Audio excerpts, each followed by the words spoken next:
I had absolutely nothing to do with the brutal murder of my son, Christopher. And I did not give a confession to Mr. Soldati. I always believed this day would come. I just didn't think it would have to take 25 years, 3 months, and 14 days to rectify such a blatant miscarriage of justice. Losing a child to murder is a devastating tragedy with an indescribable pain that no parent should ever have to feel. It is the purest form of anguish imaginable that sears the soul, and the hurt never goes away, ever. The only thing equally worse is to be falsely accused of participating in your own child's death. Someone in this room may identify with the pain of the loss of a child, but I'm quite sure you don't know what it feels like to be accused by the authorities of contributing to it. My little son, Christopher, meant everything to me, and I love him with all my heart. I miss him terribly, and I think of him every single day. He was such a sweet and affectionate child. He loved to be silly and make others laugh. Often, I hear his cute little laugh in my mind that instantly brings a smile to me as I remember the many hugs and kisses. His "I love you, Mommy" whispers in my ear, and the darling smile he had that sometimes made it hard for me to say no to him. He had many curiosities, but one of his most favorite things to do was to pedal his big wheel as fast as he could, put on the brakes, and spin out. He went through 2 big wheels until the motorized little cars caught his attention. And yes, he had one of those, but thankfully he couldn't spin out with it. He'd get the biggest kick out of popping the bubble I blow with bubble gum. The bigger the bubble, the more fun it was for him. Watching it deflate on my face caused the giggles, followed by, "Blow another one, Mommy." I have countless memories, precious memories of Christopher that are etched in my mind, my heart and mind. No one can ever desecrate them, and no one can ever take them away from me. His death is a tragedy of unspeakable magnitude to me, my family, and those who loved him.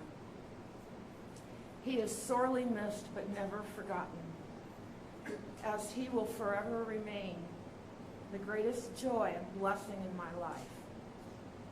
I live with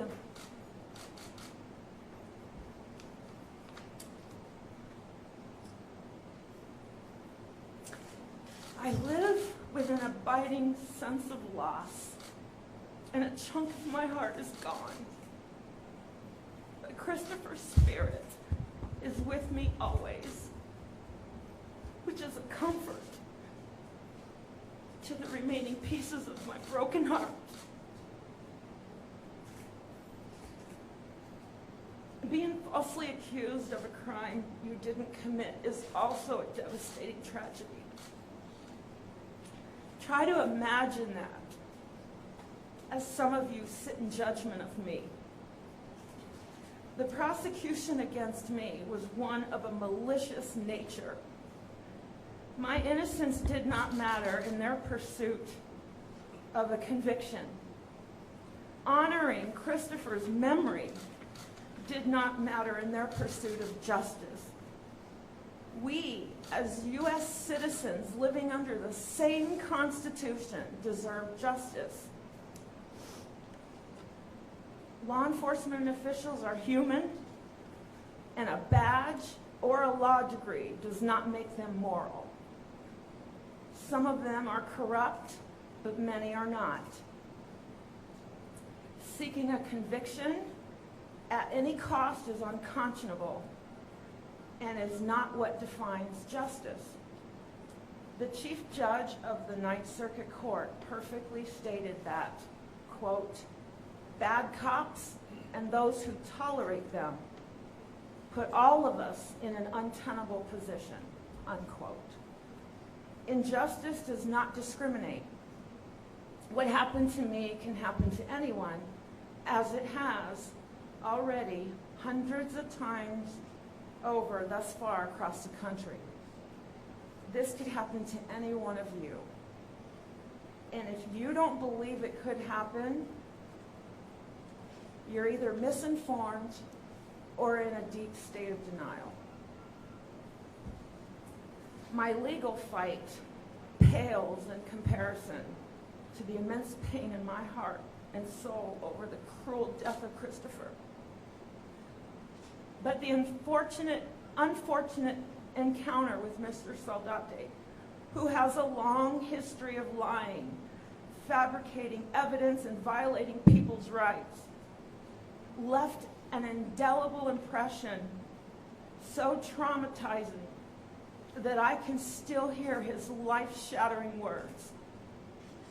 In closing, I am profoundly grateful to my awesome lawyers, Michael Kimerer and Lori Voepel, who lived and breathed my case for over a decade, working tirelessly to redress this injustice.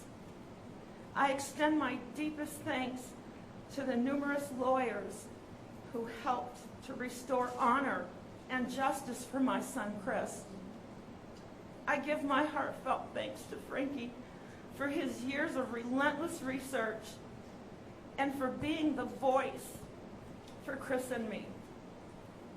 To Pat and Patty,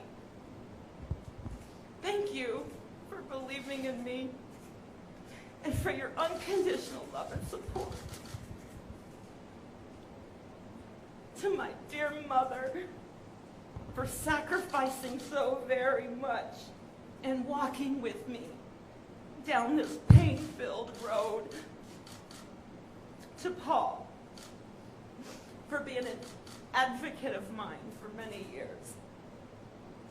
And to the thousands of people out there for their belief in me, kind sentiments, and moral sense of justice. My heart is truly filled with enormous gratitude. Thank you.